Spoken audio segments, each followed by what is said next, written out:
Yo, Sir, wir werden gehackt in diesem Moment. Yo, nehmen Sie die Server vom Netz. And you, Firewall, get them out. And you, get me a coffee. I'm gonna block Sie selbst aus.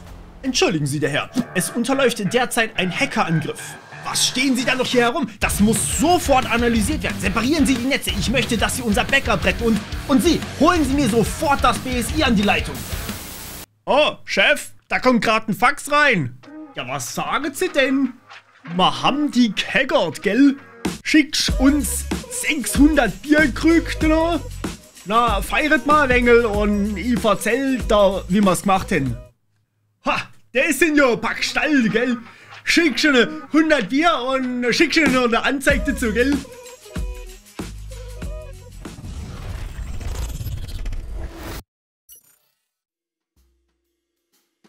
Nein, heute starten wir nicht mit den Hacking News. Was für ein Skandal. Dafür starten wir heute mit einem Sponsor, und zwar des heutigen Videos. Das ist Blinkist. Vielleicht kennt oder nutzt ihr Blinkist ja sogar schon. IT-Trends beziehen sich ja meist nur auf IT-Themen, doch häufig haben wir stark fachübergreifenden Bezug. Netzpolitik braucht ein gutes Verständnis für Politik. Soziale Themen brauchen viel Wissen über Psychologie und Menschen. Da bin ich kein Fachmann für, aber man kann ja viel aus Büchern lernen. Und da haben wir ein Problem. Bücher muss man lesen oder hören. Und auch das kostet so viel Zeit, die habe ich nicht und viele von euch vermutlich auch nicht. Deswegen bietet euch Blinkist Zusammenfassungen von Sachbüchern. Für ein volles Buch gibt es da die Quintessenz von ca. 10 bis 15 Minuten Inhalt. Also kürzer als die IT-Trends selbst. Die gibt es dann entweder als Text, falls ihr in der Bahn seid oder euer mobiles Internet mal wieder streikt, oder aber auch als Hörbuch, natürlich auch zum Runterladen. Ich habe dort bislang wirklich zu allem was gefunden. Geschichte, Wissenschaft, Psychologie, Technik und vor allem kommen jeden Monat 40 neue Titel auf Englisch oder Deutsch dazu. Eine kleine Empfehlung meinerseits ist Zukunft verpasst von Thomas Middelhoff. Da geht es darum, dass quasi Deutschland etwas hinterherhinkt in der Digitalisierung und das, wisst ihr ja, kann ich deutlich unterschreiben. Ihr könnt unten in der Beschreibung einen Link finden, blinkist.com/morpheus. Da bekommt man dann 25% Rabatt auf das Premium-Jahresabo. Übrigens könnt ihr das sogar eine Woche lang gratis testen. Ich wünsche euch viel Spaß dabei.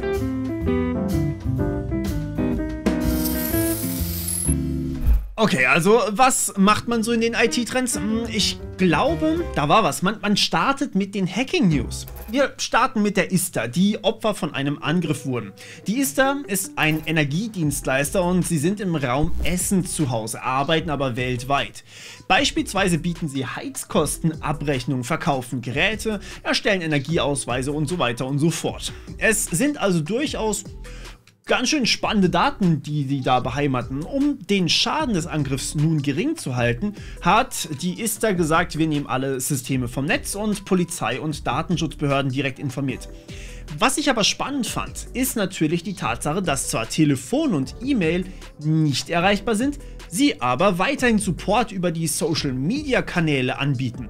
Wie in manchen Berichten behauptet, handelt es sich aber nicht um einen DDoS-Angriff, denn die ISTA schreibt auf ihrer Webseite, dass bösartige Dritte Zugriff auf ihre Systeme bekamen. Was gestohlen wurde und wie die Angreifer ins System eindringen konnten, ist allerdings noch unklar. Wie immer gilt, wenn wir hier Zuschauer in diesem Fall von der ISTA zum Beispiel da haben und ihr darüber sprechen dürft und wollt, meldet euch gerne zum Beispiel für einen Podcast oder ein Interview. Für euch als potenzielle Kunden gilt aber natürlich, rechnet erstmal damit, dass eure Daten gestohlen wurden. Erwartet also wie üblich mehr Phishing und Fake-Anrufe. Das dürfte ja mittlerweile üblich sein. Ein ziemlich beeindruckender Fund war allerdings auch auf GitHub, denn der Softwareentwickler Stephen Lacey hat einen gewaltigen Fund von über 35.000 bösartigen Projekten auf GitHub gefunden. Der Trick ist folgender. GitHub ist eine Plattform, auf der Code von zum Beispiel sehr vielen namhaften Open-Source-Projekten geteilt werden kann. Die wirklich allermeisten Open-Source-Projekte, aber eben auch Bibliotheken für viele Programmiersprachen werden dort veröffentlicht. Nun kann ich aber auch zum Beispiel oder auch jeder andere einfach das Projekt inklusive Code ansehen und herunterladen, ausführen und damit schon benutzen. Damit bekomme ich quasi gratis Software. Es gibt aber ein Feature und das wurde hier ausgenutzt. Forks.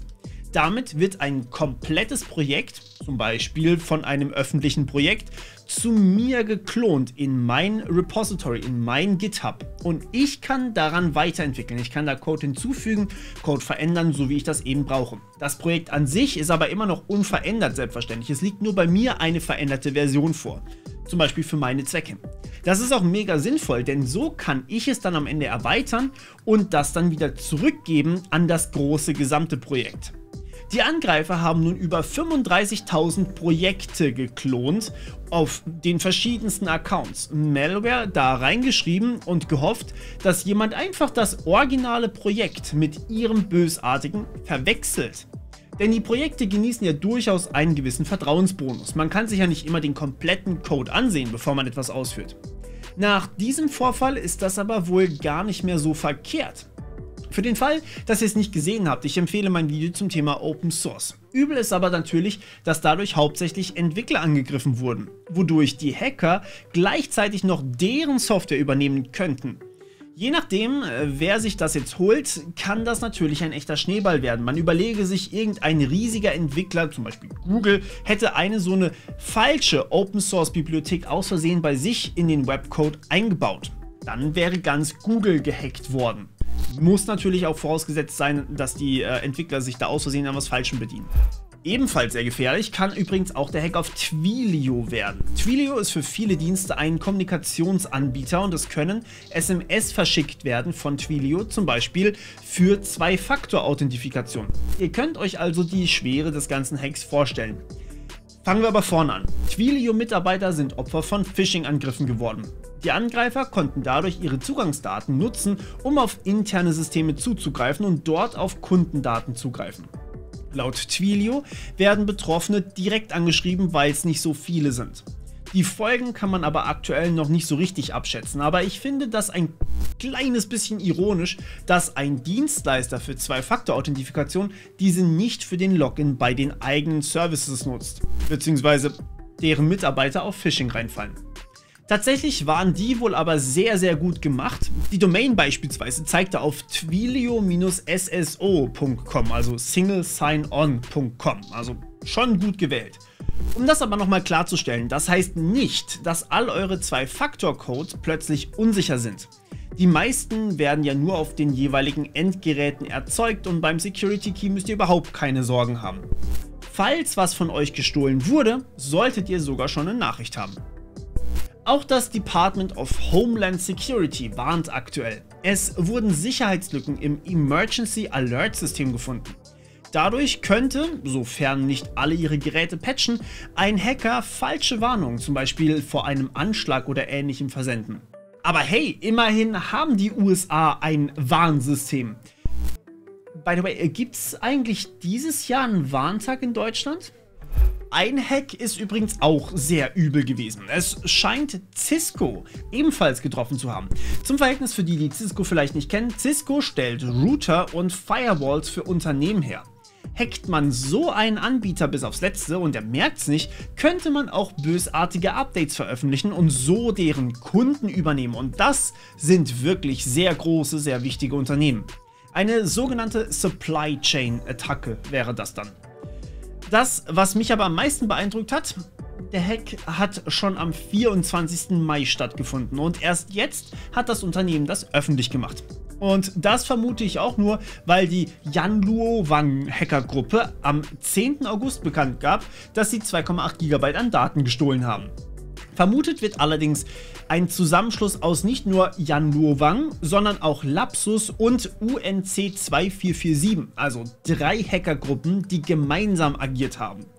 Mit sogenannten Vishing. Alles braucht wohl heutzutage seinen eigenen Namen.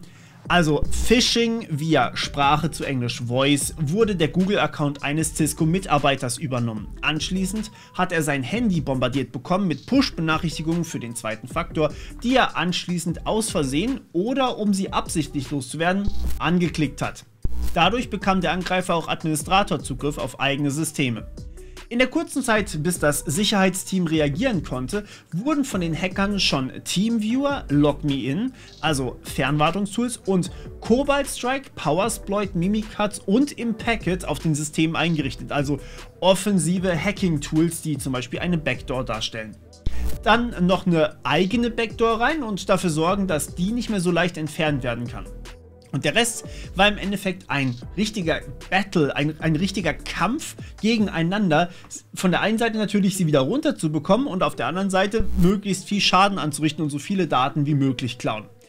Absolut spannend das Ganze, aber ziemlich technisch. Ich verlinke es euch alles unten.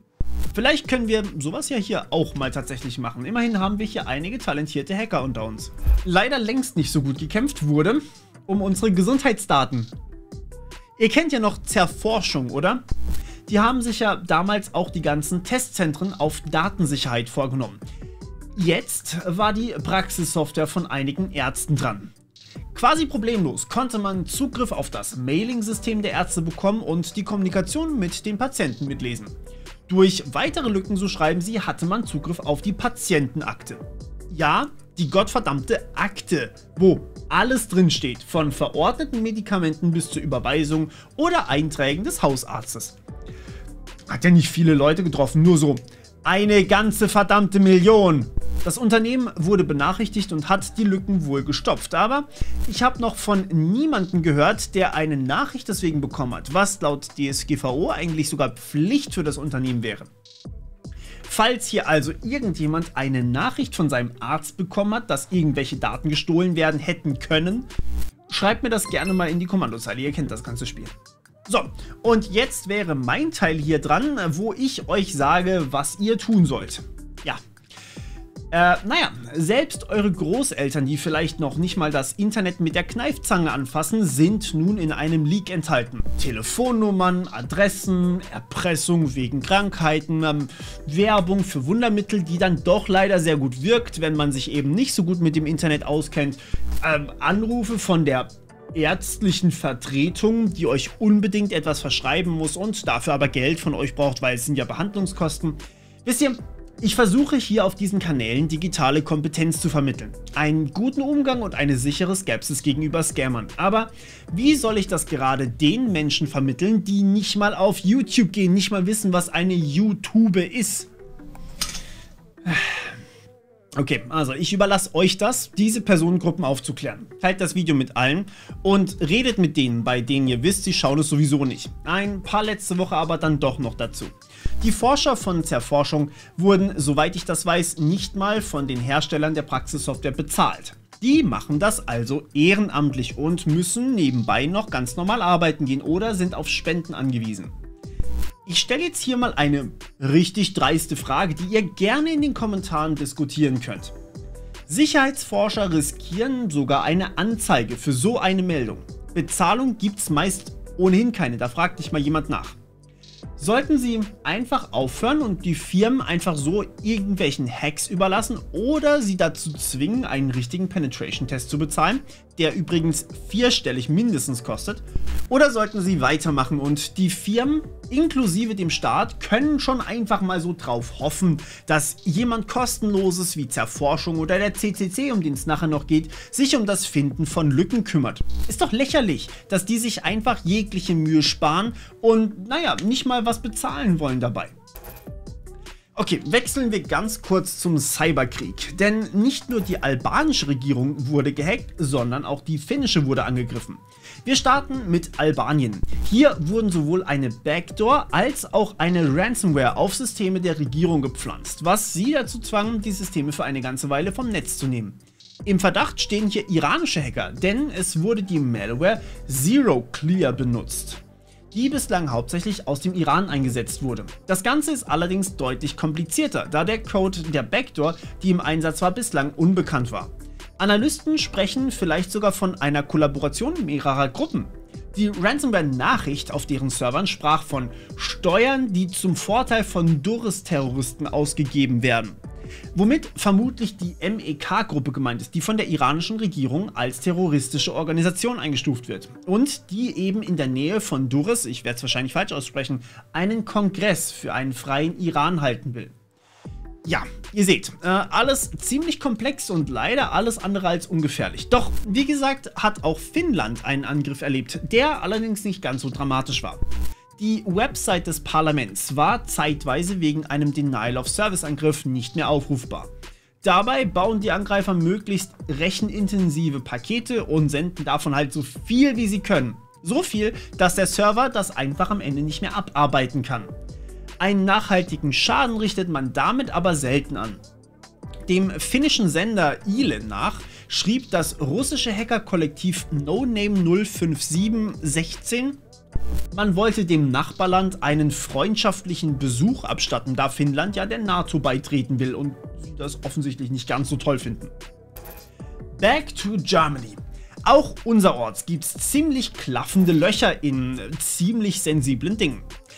Wie etwa einer gewissen Führerschein-App. Kommt euch bekannt vor? Ja, sie ist wieder da. Es war einmal ein gewisser CSU-Politiker, der ganz dringend eine Führerschein-App wollte, weil Deutschland ja digitaler werden soll. Die A nicht wirklich was konnte und B halt komplett kaputt war. Für gefühlte 5 Minuten war die App online und dann ward sie nicht mehr gesehen. Das Ganze war letzten Herbst. Alle Jahre wieder, naja, ist ja eigentlich schon fast wieder Herbst, also endlich. Auf jeden Fall hat man nun mit dem neuen IT-Dienstleister Verimi versucht, einen zweiten Anlauf zu starten. Wem Verimi nicht sagt, es ist das uneheliche Kind vom Axel Springer Verlag, der Bundesdruckerei, der Telekom, Mercedes-Benz, Samsung und VW. Die wollen also Identitäten digital verifizieren und damit auch digitale Führerscheine ermöglichen.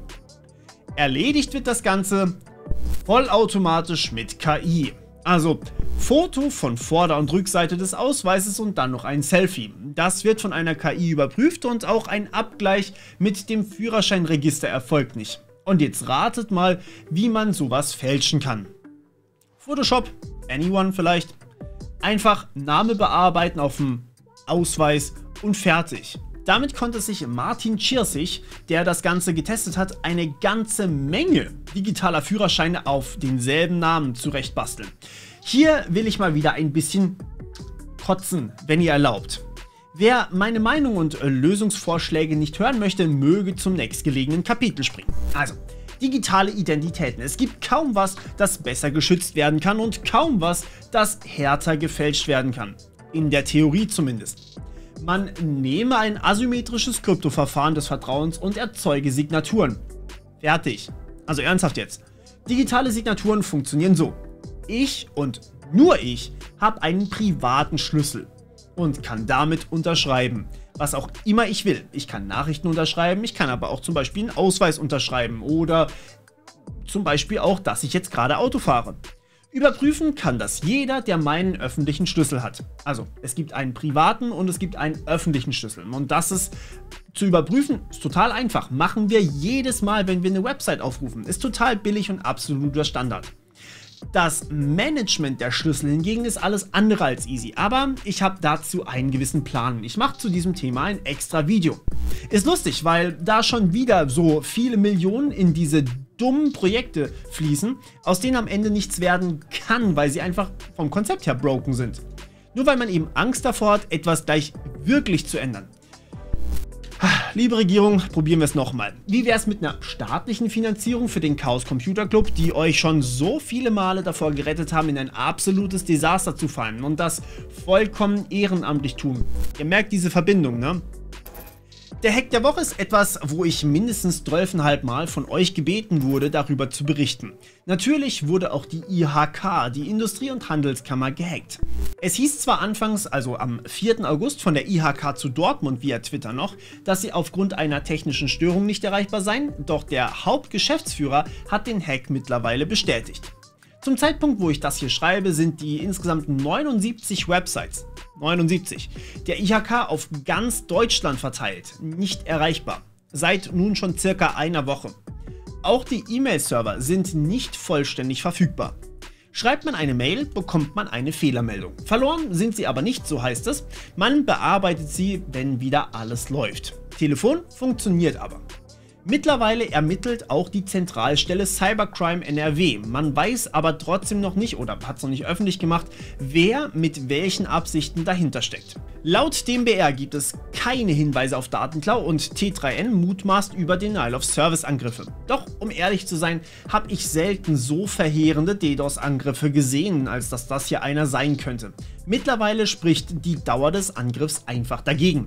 Ihr müsst wissen, für einen Distributed Denial-of-Service-Angriff braucht es zigtausende Geräte, die gleichzeitig einzelne Webserver der IHK angreifen und die brauchen alle ihren eigenen Internetzugang. Inklusive Mail-Server werden angegriffen und alle Backup-Server.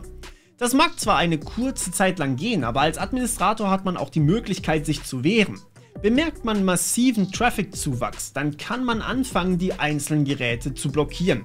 Oder natürlich, man hat einfach einen Dienstleister wie Cloudflare, die das dann für einen direkt automatisch übernehmen. Dass das über eine Woche lang ohne Probleme und ohne Gegenwehr möglich ist, glaube ich eigentlich nicht. Wahrscheinlicher erscheint mir eine Ransomware-Attacke, ganz normal, also klassisch quasi. Die dringt erstmal in das System ein und verschlüsselt alle Daten, die sie erreichen kann. Hört sich zwar billig an, passiert ja ständig, ist aber in dem Fall trotzdem ziemlich beeindruckend, da alle Dienste der IHK offline sind. Das bedeutet, man hat entweder das Hauptsystem infiziert und von dort aus alle anderen Subsysteme übernommen, was wirklich nicht einfach ist, oder man hat jedes System einzeln übernommen, was bedeutet, sie müssten alle angreifbar gewesen sein. Vermutlich sogar über dieselbe Schwachstelle. In beiden Fällen ist der Hack aber sehr, sehr bedeutsam. Aber in beiden Fällen vermute ich, dass die Hacker Zugriff auf das System hatten und eigentlich auch hätten Daten kopieren können. Und falls das nicht geschehen ist, also falls sie keine Daten gestohlen haben, muss man sich fragen, wieso. Eine Ransomware würde immer Daten stehlen, um mehr Druckmittel zu haben. Geheimdienste und Co. wollen ebenfalls eigentlich sogar nur an die Daten rankommen. Warum wurden also die Daten nicht gestohlen? Es bleibt spannend und ich habe keine Antwort darauf, aber ich bleibe natürlich für euch dran. Okay, stopp. Machen wir kurz hier Pause. Gute Nachrichten. Jetzt. Wir wollen nicht immer nur hören, was schlecht ist oder was schief läuft, sondern was auch gut ist. Und das ist gut, weil wir auch mal richtig gute Nachrichten haben. Pornos in der Öffentlichkeit. Das ist gut. Bisschen die Verklemmung lösen. Die Infotafeln bei der Schwebebahnstation in Wuppertal-Oberbarmen wurden am Sonntag übernommen und darauf Pornos gezeigt. Wisst ihr, was mich da am meisten verwundert? Wuppertal hat eine Schwebebahn? What? Naja, leider wurde das als schamverletzend gekennzeichnet und die Monitore deswegen verhüllt. Mit Sound wäre das sogar noch lustiger gewesen. Naja, nun wurde untersucht, wie das möglich war, denn scheinbar war es kein aufwendiger Angriff. Allerdings hatte das WDR recherchiert und meinte, es sei einfach möglich gewesen, einen Browser zu öffnen. Lol. Kommen wir doch aber zu den Politik-News. Zunächst einmal hat Frag den Staat wieder mal das BKA verklagt, um den Vertrag zum Staatstrojaner von Finfisher in einer weniger geschwärzten Version zu erhalten. Und das haben sie gewonnen. Man hat für den Trojaner insgesamt 325.666 € inklusive Steuern bezahlt. Das ist schon einiges. Da sind ja auch unsere Steuergelder drin, beziehungsweise eigentlich nur unsere Steuergelder drin. Der Rest war allerdings wenig überraschend. Trotzdem ein starkes Stück, dass man das BKA erst verklagen muss, damit wir solche Infos bekommen. Oder Sachen, die wir sowieso schon wissen. Apropos Staatstrojaner. Schätzt mal, wie häufig sie 2020 den Staatstrojaner eingesetzt haben. 23 Mal. Und dafür möchte man alle unsere Geräte generell unsicher halten, sodass potenziell jeder bösartige Hacker Zugriff darauf haben kann. Meh. Apropos Staatstrojaner, die dritte. Wisst ihr, wer jetzt plötzlich offen für den Staatstrojaner wirbt? Konstantin von Notz, der für die Grünen im Bundestag sitzt, stellvertretender Fraktionsvorsitzender ist und Mitglied des Innenausschusses. Der Koalitionsvertrag schließt übrigens Staatstrojaner ganz klar aus und auch in meiner Anfrage, die ich für diese Riesenrecherche damals im Wahlkampf zu den netzpolitischen Themen hatte, hatten mir die Grünen eigentlich klar gesagt, dass sie gegen den Staatstrojaner sind. Herr von Notz, was ist das für ein Quatsch? Weiter geht's im Text. Erinnert ihr euch noch, dass das BSI damals vor Kaspersky gewarnt hat, weil könnte potenziell bösartig sein?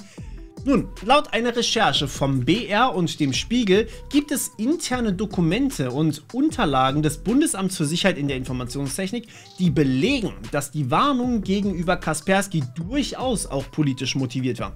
Ich hatte ja damals auch darüber berichtet, dass eine Warnung vor dem Antivirenschutz ausgesprochen wurde. Von einem Bundesamt ist das schon eine drastische Wahl der Worte und ich hatte ja damals auch gesagt, dass man zwar theoretisch einen Virenschutz zu einer Malware umfunktionieren könnte, dass es aber aktuell keinen Anlass dazu gibt, das zu befürchten. Bei dieser Frage ist wohl auch eng mit dem Bundesinnenministerium gearbeitet worden. Laut dem Professor für IT-Sicherheitsrecht der Uni Bremen, Professor Kipka, hat das BSI damit seinen Auftrag, auf rein wissenschaftlich-technischer Ebene zu arbeiten, verletzt. Kaspersky klagt nun dagegen, aber bislang erfolglos. Kommen wir aber zum Fail der Woche, der auch tatsächlich sehr lustig ist. Vodafone ist ja ein Internetanbieter, kennt ihr vielleicht. Was passiert aber, wenn ein Internetanbieter seine Stromrechnung nicht bezahlt? Dann sitzt die ganze Stadt Rennchen plötzlich ohne Internet und Telefon in der Steinzeit fest. Also zumindest Mobilfunk gesehen. Denn der Mobilfunkmast wurde einfach nicht bezahlt, also die Stromrechnung dafür. Gründe gab man keine an und es begrenzte sich auch nur auf ein paar Kilometer Radius. Trotzdem lustig. Sorry, Rennchen. Dafür haben wir natürlich auch einen Win der Woche. Der Microsoft Defender hat ein neues großes Update für Windows 11 bekommen, womit er besser Ransomware und fortgeschrittene Angriffe erkennen soll. Was das genau heißt, ist noch ziemlich unklar, aber ich bleibe natürlich dran für euch, was das Ding kann. Und weil es letzte Woche ein Special gab und damit kein Win und kein Fail der Woche, machen wir das direkt nochmal. Fail der Woche. Amazon will iRobot für 1,7 Milliarden US-Dollar kaufen. iRobot erstellt Staubsaugerroboter und die sind oft von der Privatsphäre her ein bisschen schwierig. Denn die Dinger müssen die komplette Wohnung kartieren und eventuell sogar Objekte scannen und damit ihre Route planen. Man könnte das auch anders machen, machen die meisten aber halt nicht. Zeige ich euch eventuell mal. Das landet, sollte Amazon wirklich den Kauf durchsetzen können, dann alles bei Amazon. Also eure komplette Wohnung wird dann kartiert. Und die bekommen die Daten davon. Warum das so interessant ist? Tja, das erfahrt ihr ebenfalls in Zukunft, wenn ihr diesen Kanal hier mit einem Abo beglückt. Wie war das? Win der Woche haben wir auch noch einen? Nice. Der geht diesmal an die Schweizer Bundesverwaltung. Die haben es begriffen, was IT-Sicherheit heißt und haben nun eine Plattform für Bug-Bounty-Programme erschaffen. Lasst mich das ganz kurz erklären. Bug-Bounty-Programme definieren, was ein Hacker alles angreifen darf. Da steht dann zum Beispiel drin, hey liebe Hacksource, greift doch bitte admin.ch und alle Dienste darauf an, lasst aber DDoS raus, okay? Alles andere ist okay. Dann kann jeder Hacker der ganzen Welt da völlig legal Angriffe drauf fahren und wenn was gefunden wird, dann meldet der Hacker das an die Schweizer Behörde. Die prüft das dann und bezahlt ihn, je nachdem wie schlimm es eben gewesen wäre, wenn ein böser Hacker es gefunden hätte. Win-win also. Lücke weg, Hacker bezahlt. Ich hätte mir das für Deutschland schon sehr, sehr lange mal gewünscht. Und damit kommen wir zu einer ganz besonderen Kategorie, den Rechtsnews oder so. Momentan werden an Website-Betreiber Abmahnungen versendet, wenn sie Google Fonts benutzen, also Schriftarten von Google. Dadurch begeht nämlich laut dem Landgericht München eine Website einen DSGVO-Verstoß, sofern diese von Google nachgeladen werden. Denn dazu wird ein Aufruf an Google getätigt, der die IP-Adresse beinhaltet, womit im Endeffekt Google weiß, dass ein bestimmter Benutzer eine Website aufgerufen hat. Es könnten sogar bis zu 250.000 € Ordnungsgeld verhängt werden. Falls ihr das also tut, Achtung! Passend dazu kommen wir zu unseren Open Source News, die sehr schön sind heute. Threema hat eine neue Variante ihrer App im F-Droid Store veröffentlicht. Threema Libre. Ganz kurz zum F-Droid Store, auch ein komplett quelloffener Store sozusagen, wo ihr haufenweise quelloffene Apps findet. Und diese Threema Libre App ist damit ebenfalls komplett quelloffen und verzichtet auf jegliche Nutzung von Google-Diensten. Umziehen könnt ihr über das Threema Backup, wenn ihr das wollt, und damit dann eben eine Version ohne Google benutzen. Abschließen möchte ich mal wieder etwas, was aus den eigenen, was aus euren Reihen eigentlich genau genommen sogar kommt. Und hier habe ich sogar gleich zwei Themen. Nach den letzten richtigen IT-Trends zu den Schwachstellen bei Schulen habe ich angefangen, vorrangig auf Insta Stories zu erstellen, wie ihr schon Schulnetze analysiert habt und dort Schwachstellen gefunden habt. Das zeigt leider genau das, was ich schon gesagt habe, dass Schulen nämlich alles andere als sicher sind. Der Zustand ist aber noch viel schlimmer als gedacht und ein Video dazu wird kommen. Wenn wir hier Leute aus dem Bildungswesen haben, bitte meldet euch bei mir. Ich wäre sehr, sehr dankbar für die Recherche. An die Hacker unter euch, fragt bitte um Erlaubnis, bevor ihr irgendwas tut, was ein echter Angriff ist. Ich meine, Text auf einer Website ändern via HTML ist kein Angriff, das könnt ihr ruhig weitermachen, aber wenn ihr wirklich die Schulsysteme scannt oder sowas, dann fragt bei euren Lehrern oder bei der Schule selbst um Erlaubnis. Die haben, theoretisch gesehen, sollten sie auch ein Interesse daran haben, dass ihr sowas tut. Und eine Anzeige ist kein Spaß, würde ich mal behaupten. Und eigentlich finde ich übrigens sogar, ihr solltet was dafür bekommen. Zum Beispiel eine Bescheinigung, die euch beim Jobfinden am Ende hilft. Wenn ihr da irgendwie Hilfe braucht oder sowas, meldet euch gerne und schickt auch gerne die Lehrer zu mir. Die sollen sich auch mal ein bisschen informieren, die können mich auch anschreiben, wenn sie wollen. Das zweite ist ein Buch, das jemand aus der Community gerade schreibt. Es geht um Fragen, die man an einen Hacker stellen kann und ich würde mich mega freuen, wenn ihr einfach mal eure Fragen an Hacker in die Kommentare haut. Ich beantworte sie dann auf Instagram oder TikTok und mein Kollege, der gleichzeitig auch Zuschauer ist, in seinem Buch. Win-win eigentlich. Und in dem Sinne war es das von meiner Seite. Ich bedanke mich fürs Zusehen und bis zum nächsten Mal. Ciao. Da kommt gerade ein Fax rein.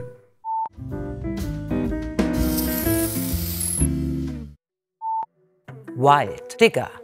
Was gestohlen wurde und wie die Der Softwareentwickler Stephen Lacey hat einen gewaltigen Fund. Was? Fund? Ah, Fund. Oh Gott. Machen wir nochmal kurz. Nun kann ich aber auch natürlich Alter, was ist mit diesem Ding? Ebenfalls die Domain beispielsweise.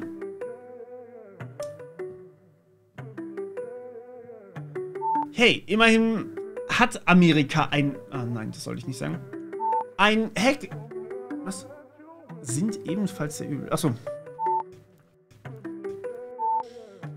Alles braucht wohl heutzutage seinen eigenen Namen. Mimikatz. Leider längst noch gut Was? Eine ganze verdammte Million. Wenn man sich... Was? Ach so. Machen wir nochmal. Teilt das Video mit allen. Die Firmen, inklusive dem Staat natürlich, einfach...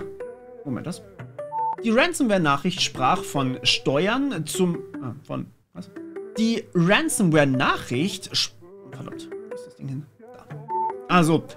Damit konnte sich Martin Tschir, Alter, Datenklau und eine, nochmal, Datenklau und, nochmal, zigtausende Geräte mit unterschiedlichen Internetzugriffen. Nein, nochmal. Pornos in der Öffentlichkeit. Das ist gut. Meh. Stellvertretender vor dem Nochmal. Riesenvideo. Verdammt. Moment, das ist nochmal was anderes. Weiter geht's im Text. Laut einer Recherche von BR und dem Spiegel in der Informationstechnik. Was? Waren die belegen? Okay, machen wir weiter. Vodafone. Amazon will iRobot für 1,7 Millionen. Heißt das Ding wirklich iRobot? Das haben die nicht wirklich so genannt, oder? Tatsache. Alter, wer nennt seine Filme noch? Was ist so ein Film? iRobot stellt Staubsaugerroboter und wenn ein böser Hacker es gefunden hätte. Verdammt. Falls ihr das... Alter, was ist das? Ah, es ist Pain. Moment. Streamer Backup. Die ist da im Raum Essen zu Hause.